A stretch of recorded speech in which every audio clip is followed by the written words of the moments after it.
Our speech is extremely powerful, so much so that it can have a very big impact even if it wasn't our original intention. The way people perceive what we say can almost define reality itself. Now I want to ask this class a question.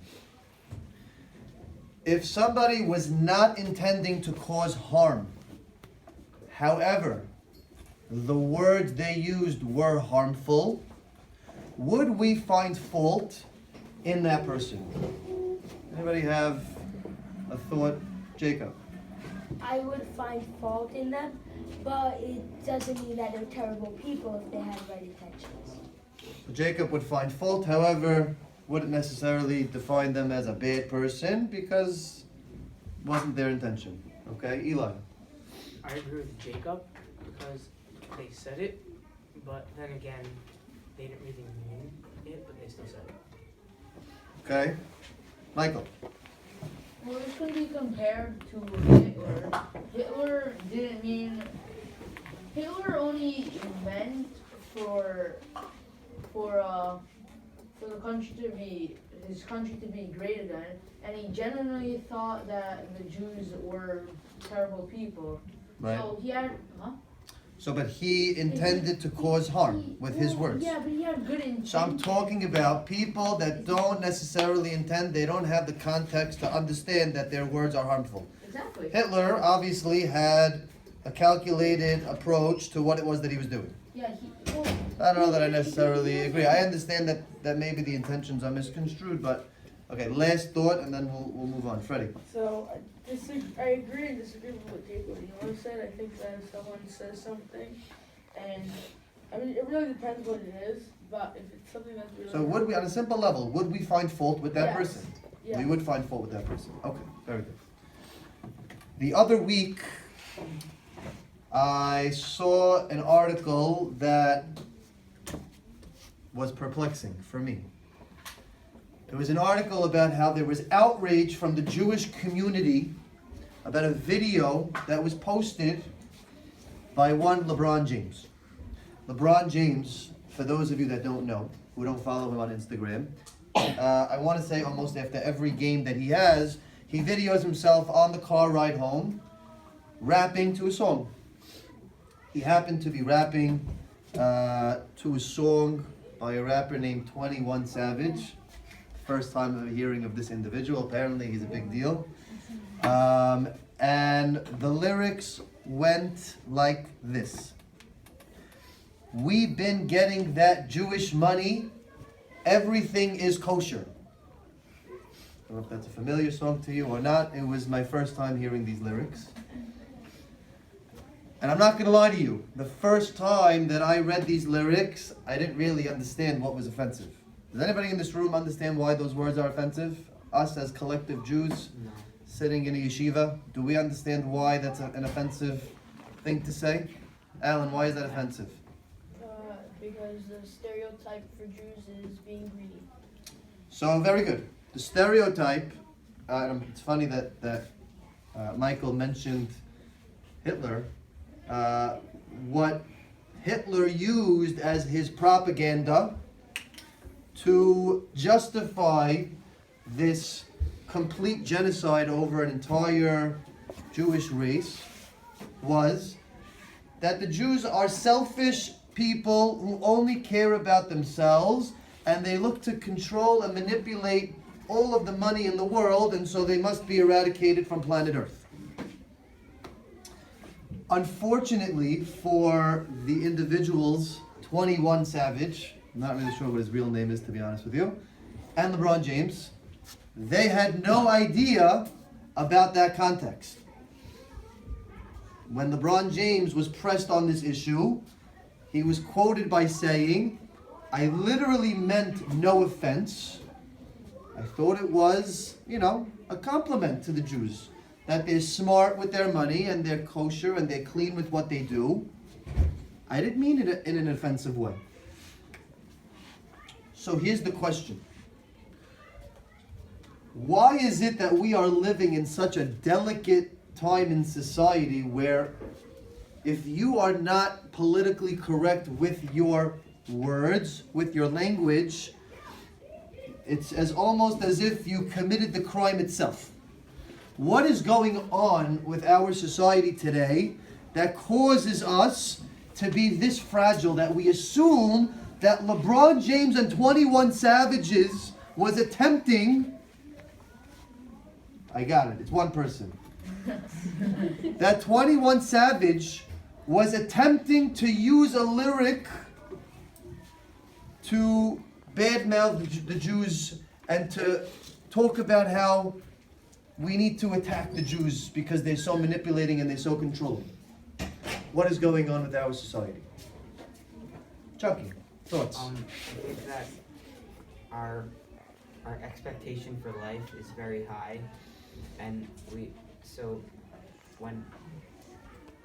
like it used to be in years past that people wouldn't care so much about words because they had more problems to deal with, and they had a lot of other bad things going on in the world. But now there's not.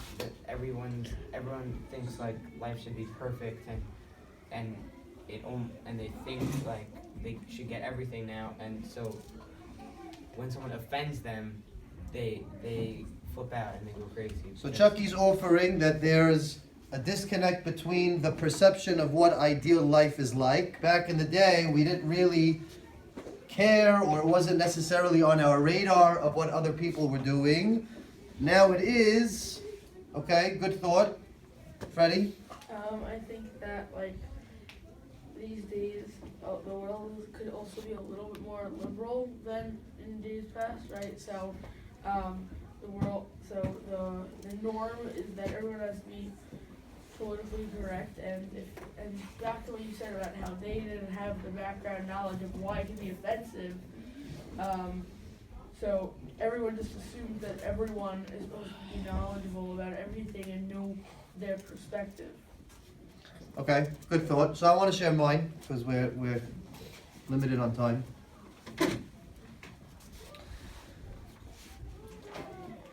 I see two issues. I'm going to focus on one of them. The first one that I won't focus so much on, that we'll expound on in a future discussion, is the fact that through technology, we are now more aware about what everybody is doing. So maybe back in the day, before Twitter existed or before Instagram existed, LeBron James could have been singing a song with these lyrics, but nobody would have cared because nobody would have known. So like Chucky was saying, we are now more aware about what's going on, and so the question is it helpful to know as much as we know? Bigger, deeper conversation, not for right now. But the second issue that I want to talk about is a very real issue that we must become more sensitive to. And that is the following. There is, in my opinion, an extreme disconnect between the different cultures and the different races that make up the human population on planet Earth. I want to give you an example. Last night, I received a text in a group WhatsApp chat. I'm in many chats. One of them sent a text. It was a joke.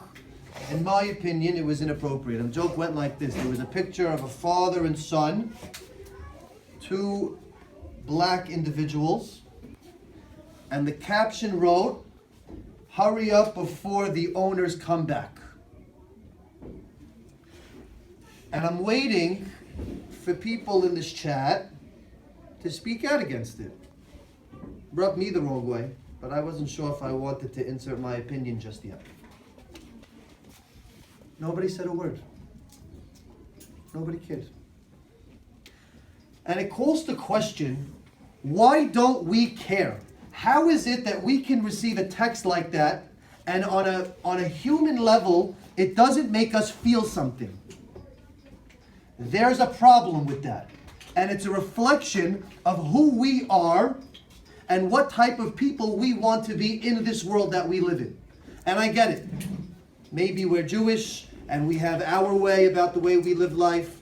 There's African Americans, there's Italians, there's Indians, right? There's all different types of people.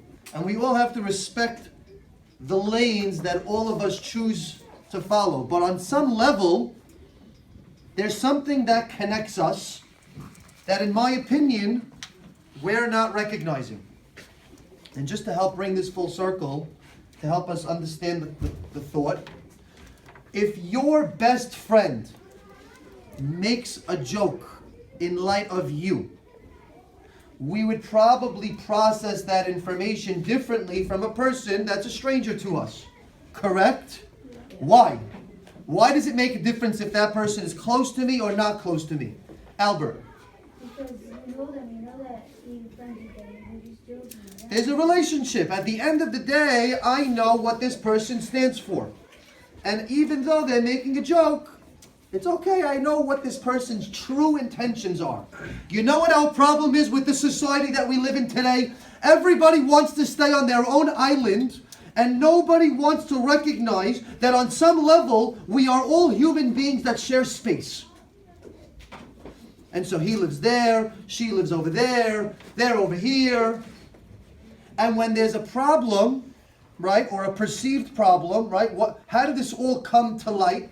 How do we know that there was an attack on the Jews? New York Assemblyman Dov Heikind came out in outrage, and he said, politicians, it's because you are silent when there is anti-Semitism that somebody like LeBron James can be as offensive as he is today. And so, boys, here's the problem. Because there is this disconnect, and we don't feel that level of kinship, of friendship between different cultures and different races, everything that is coming our way, we perceive it and we process it as a threat. Because we simply don't know. And if push comes to shove, when it's my friend, I know at the end of the day, that's my boy, he's here to help me. When it's not, everybody wants to have a lawsuit. He offended me. Boys, we must recognize that at the end of the day, we're going to do our thing, and other cultures and other races will do their thing. We will respect each other's differences. Nobody has to be like us, and we shouldn't have to be like other people. That's the greatest thing about this country that we live in America, that we have this religious freedom, that we get to be us. But at the end of the day, that should not compromise where we are beyond our religious identities. And that is, boys, we are all human beings that share space with one another. If you want to feel safe walking on the street, hey, guess what? There are other cultures and there are other races that you will come into contact with. So if you want to feel safe, there should be some connection on some level, right? There was a tragedy in Pittsburgh. We all felt it. We all wrote letters. We sent videos. Half of the community went and they showed support. They flew to Pittsburgh because of how much they felt it. Do we feel anything when there's a tragedy in any other place in the world? There was a shooting in Orlando. Did we feel it? There was a shooting in LA. Did we feel it? Or did we say, they're not Jewish. We're not so connected. Not a problem on my radar. Boys, we must be more mindful and more sensitive because we are human beings that live on this planet and share space with other people. So when you get a text message and there's a racial slur or there's an attack, an offensive joke about two black people riding bicycles, it should make you feel something.